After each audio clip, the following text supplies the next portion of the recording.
آمنوا اصبروا وصابروا ورابطوا لعلکم تفلحون۔ اے ایمان والو، صبر کرو اور مضبوطی کے ساتھ ایک دوسرے کے ساتھ جڑے رہو تاکہ تم کامیاب ہو جاؤ۔ غزوہ احد ہے، ابی بن خلف، امیہ بن خلف، اس کے دونوں بیٹے بڑی شد و مت کے ساتھ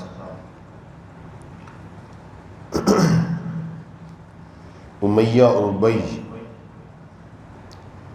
غزوہ بدر میں شامل ہوئے تھے۔ اللہ جل شانہ نے امیہ بن خلف کو سیدنا بلال رضی اللہ تعالیٰ کے ہاتھوں واصل جہنم کر دیا بدر کے اندر۔ ابی بن خلف یہ قیدی ہو گیا، اور قیدی ہونے کے بعد اس نے فدیہ ادا کر کے آزاد ہو گیا۔ جب آزاد ہوا تو اس نے کہا کہ اس کے بڑا قیمتی گھوڑا تھا، مکہ میں پہنچا اور اس نے قسم کھائی کہ میں اپنے گھوڑے کو روزانہ اتنے سیر مکئی، ظاہر ہے کہ وہ بہت قیمتی دانہ تھا عرب کے اندر، اس کو کھلاؤں گا اور اس کو موٹا تازہ کر کے میں محمد صلی اللہ علیہ وسلم کا نام لے کر ان کو جا کر قتل کروں گا۔ جب نبی اکرم صلی اللہ علیہ وآلہ وسلم نے اس کی یہ خوش فہمی اور اس کی یہ دعویٰ سنا تو آپ نے فرمایا بل انا اقتلہ انشاء اللہ تعالی، یہ مجھے کیا قتل کرے گا، میں اس کو قتل کروں گا۔ میدان احد کے اندر بڑی شان کے ساتھ یہ آقا علیہ السلام کے اوپر حملہ آور ہونے کے لیے، کیونکہ کہ نے قسم کھائی ہوئی تھی، آقا علیہ السلام نے ارشاد فرمایا صحابہ اکرام کو کہ ابی بن کا خلف کا ذرا دھیان رکھنا اور مجھے بتانا، کہیں پیچھے سے حملہ آور نہ ہو جائے، کیونکہ آقا علیہ السلام کا یہ معمول تھا کہ جب آپ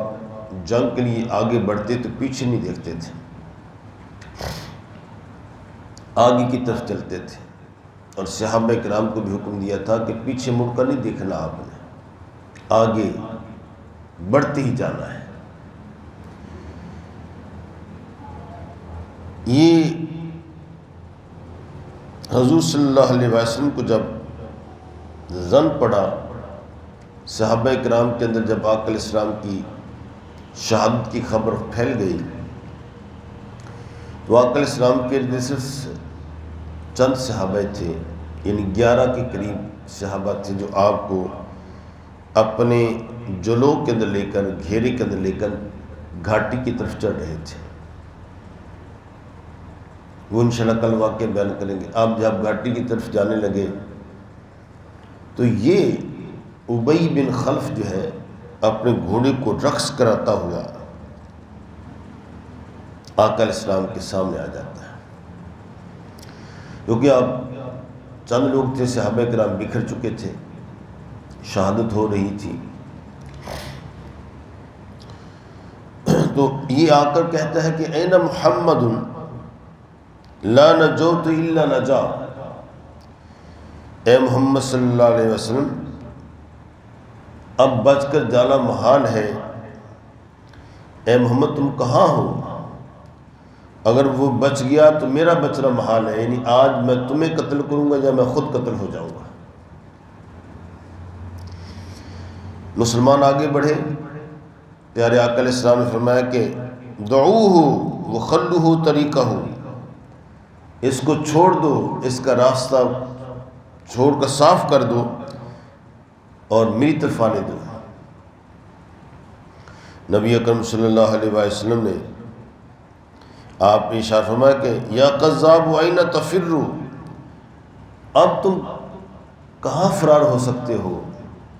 اور نبی اکرم صلی اللہ علیہ وسلم نے حارث بن سمہ کے ہاتھوں میں ایک چھوٹا نیزہ تھا، اس نیزے کو لیا اور بڑے جوش سے، یعنی کہ کس انداز میں آپ دیکھیں کہ بڑے جوش کے ساتھ ایک جھلٹی لے کر کہ صحابہ کرام رضوان اللہ علیہم اجمعین وہ بھی آپ کی اس کیفیت کو تاب نہ لا سکے، ایک ضرب لگائی اس کے تھوڑے سے حصے کے اوپر جو ننگا تھا۔ ابھی وہ نیزہ جو ہے وہاں سے چھو کر گزرتا ہے، معمولی سا زخم لگا اس کو، لیکن وہ حواس باختہ ہو کر اپنے گھوڑے سے گرتا ہے، اور جیسے ایک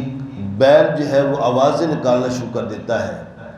لڑکتا ہوا آں کر کے، جیسے اب تو ذبح کیا جائے تو کیسے نکالتا ہے آواز،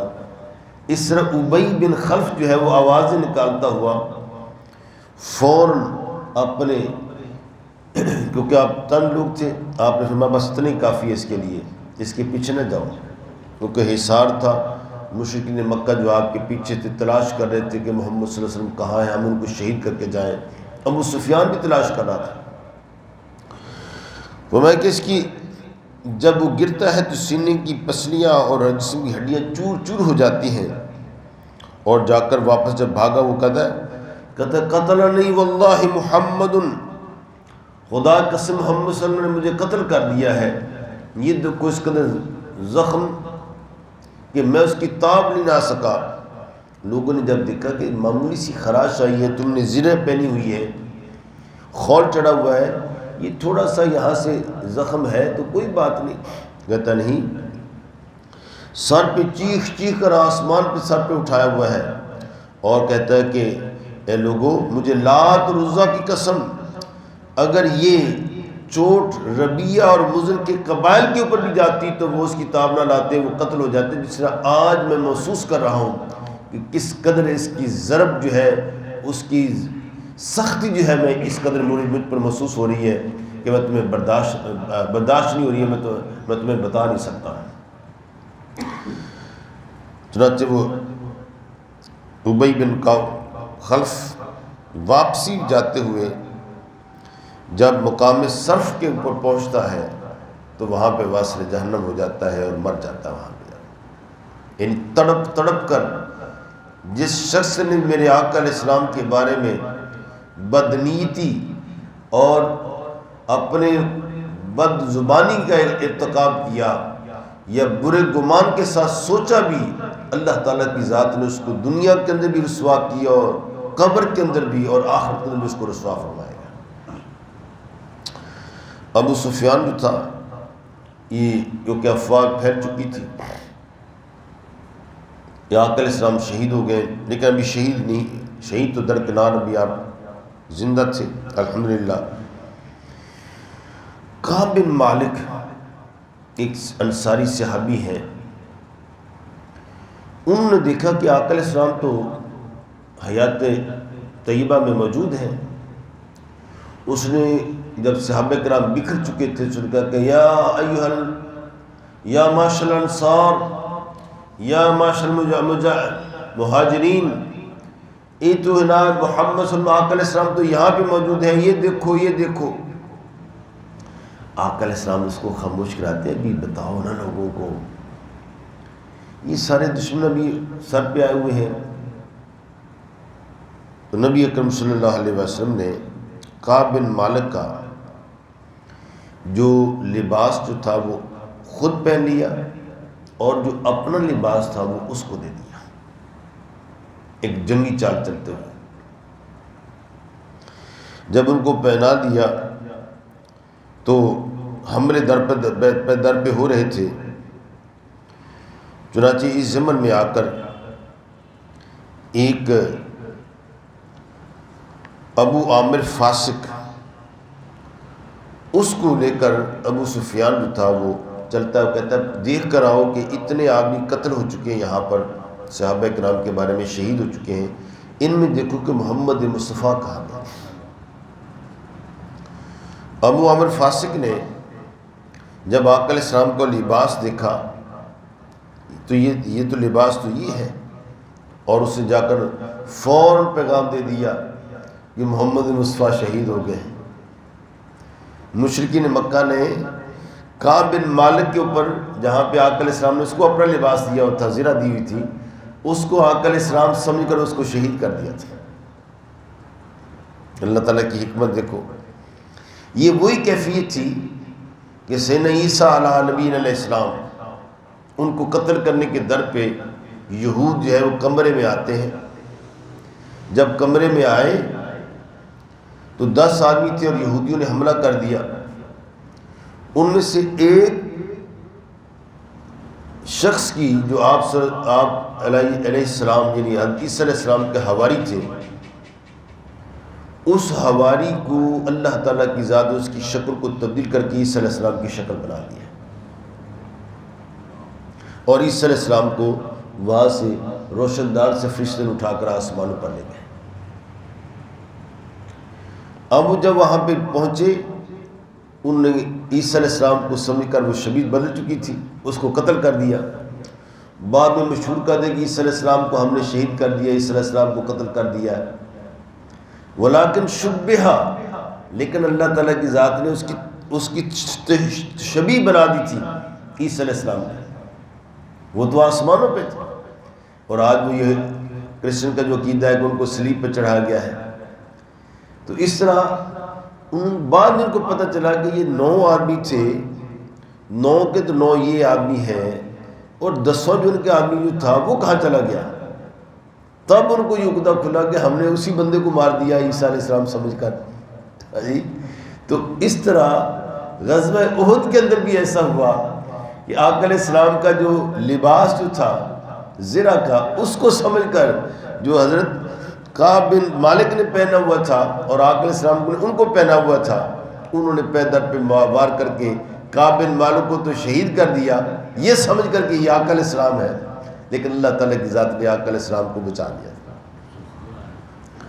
اللہ تعالیٰ کی ذات نے یہ ایک دردناک کیفیت جو تھی وہاں پر وہ پیش آئی احد کے اندر۔ اور جب آپ گھاٹی میں تشریف لے جاتے ہیں،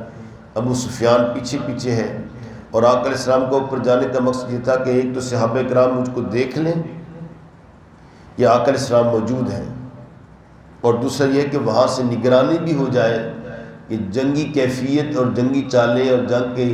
اس میدان احد کی کیفیت کا بھی پتہ چل جائے کہ کیا صورتحال ہے۔ اس لیے آپ گھاٹی پر چڑھ کر تشریف لے گئے تھے، اور وہاں پہ صرف آپ کے 10 انصاری مدینہ کے لوگ اور ایک مہاجر ابو طلحہ تھے،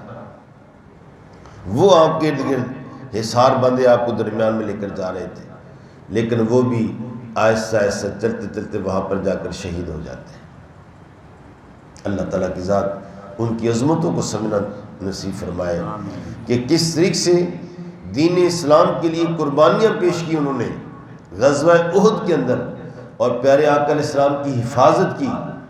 اور دین کا یہ اہم ترین جو مرحلہ جو تھا اس میں استقامت کے ساتھ اپنی جانوں کا نذرانہ پیش کیا۔ کل ہم مسلم خواتین جو تھیں ان کا بھی بیان کریں گے کہ کس طرح انہوں نے اس طرح تیمارداری کے اوپر، زخمیوں کی مرہم پٹی کے اوپر جو ایک تاریخ ساز کردار ادا کیا ہے کہ نرسنگ کے طور پر، وہ بھی قابل رشک ہے۔ اللہ تعالیٰ کی ذات ان کی عظمتوں کو بھی کامیابی، ان کی عظمتوں کو بھی ہمیں سلام کرنے کی توفیق عطا فرمائے۔ وآخر دعوانا الحمدللہ رب العالمین۔